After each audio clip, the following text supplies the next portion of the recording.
Hello, I'm the Nostalgia Critic guy. Remember it so you don't have to. Well, Christmas is over, and it sucks! If Halloween wasn't such a great holiday, I would totally have Christmas take that one over just like we do at Thanksgiving. But, on the plus side, I have discovered a brand new holiday classic. It's not even that old, but it deserves to be talked about. It's called Arthur Christmas. No, I hate how many times that happens.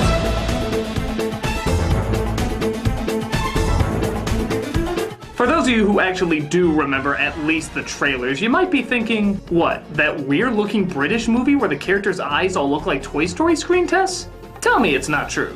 Well, surprisingly, if you give the movie a chance, not only would you find it to be funny, but it also captures the importance of Christmas from a more contemporary point of view, as well as kind of from a nostalgic point of view.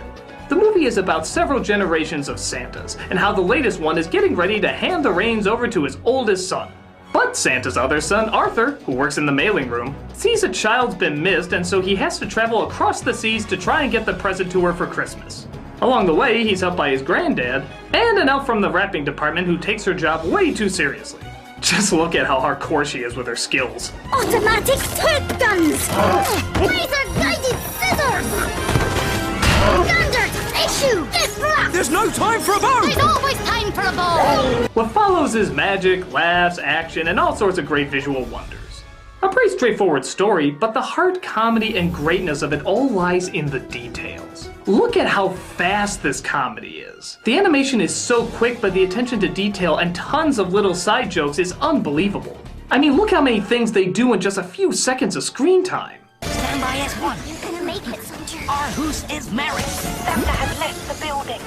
This is a movie you have to see 3 times in order to see all the jokes. And you have to watch 3 more times just to hear all the jokes. Build elves jingle. Jingle jingle. Drop time 18.14 seconds per household. Slam channel. This kid must have been good his whole life. Making a list. Check it right. That's a wrap for demo. Converting milk and cookies to biofuel. It reminds me a lot of Hot Fuzz, where it's funny the first time you see it, but then when you watch it again, there's a ton of little things you never noticed. I don't know, maybe there's something to British comedy nowadays that they feel they just have to do things as fast as possible. Not that I'm against it at all, because, hey, that just means the rewatch value is made even better. Sometimes comedy can be too fast, though, if you don't have the right thing to care or focus on. And this movie definitely has that, too. Not just on the goal of our main character, but also how 3 generations of extremes are constantly at war. Santa's father about how everything should be done the old way, Santa's son about how everything should be done technologically advanced and top of the line, and Santa himself is old, tired, simply looking for love and attention while not realizing he's actually doing very little work. And at the center of it is Arthur, who doesn't care what method is being taken as long as the toy gets delivered. So he uses any and all means necessary. He doesn't care if it's old, new, or who even gets the most praise. He just wants to make sure the kid is happy and still believes in the magic of Christmas. This is brilliant because not only is the battle of technology versus hand craftsmanship still going on, but it will always be going on for years and years. So this movie shows very little sign of dating. The technology too is based off of real devices, but still is their own creation, with their own unique spin on it, so even that won't be dated too bad. And like I said before, the center is of course Arthur, the only one who reads the letters to Santa and knows the love that all the children have for him, and for Christmas all around. So what, we should all look to him, he's gonna have all the answers, right? Actually no, in fact, he has very few of them. He's a klutz, he's a mess up. Whether it's old or new, he will always find a way to screw things up.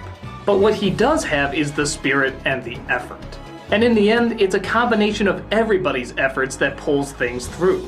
And that's why it's so good. It would have been so easy for this movie to just pick a side. Say that only the old traditional ways are best and you can't beat the original magic. Or maybe even make the older son a bad guy because he's too greedy or something. Or heck, even the current Santa because he's too forgetful and greedy. But no, there are no bad guys in this. They're all just people who got lost in their work and forgot what the purpose of their job was to begin with. They don't just slap the word villain on any of them. They're all dedicated, but just confused. And I think this is something a lot of people can relate to, especially around Christmas time.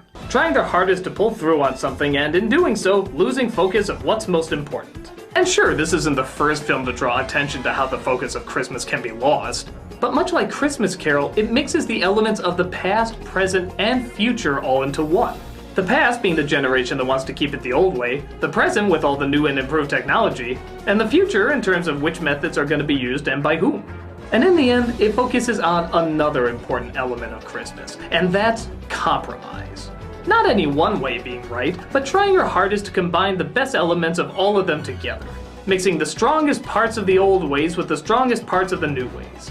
In my opinion, I think this is right up there with Charlie Brown, The Grinch, Christmas Carol, and all those other greats. So what if there's a lot of current technology in it? The message is still timeless and so are its characters.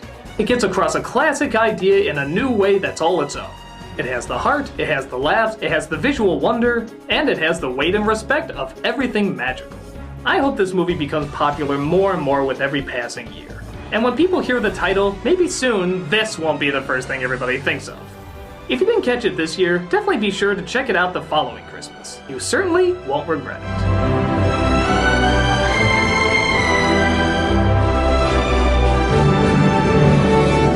I'm a nostalgia critic. I remember. Wait a minute. Next month is January. You know what that means? Nicolas Cage month! I'm a vampire! I'm a vampire! How to get burned? How to get...